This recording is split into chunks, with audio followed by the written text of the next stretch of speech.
with that helmet because your brother tries to read your mind? Sa mga lalaki na naloko.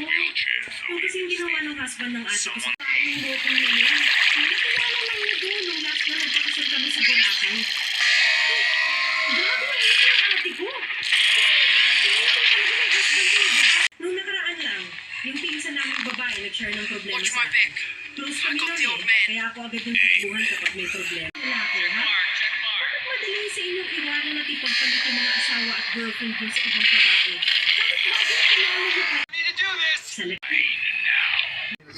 Kasundan ba ng ilang paglabas na masasabi kong nauulit? Ewa. Right up your ass. Pero lahat ng agam-agam ko, inilibre.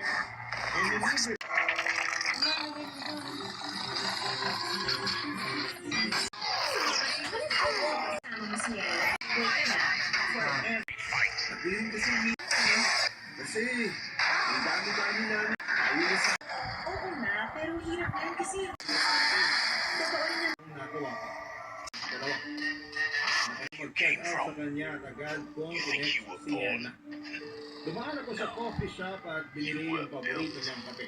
At your Ang kong pinuntahan ay yung pinakamasarap na cake and pastry shop na at pinagpunto niya na papadudot at simpleng garden wedding papadudot.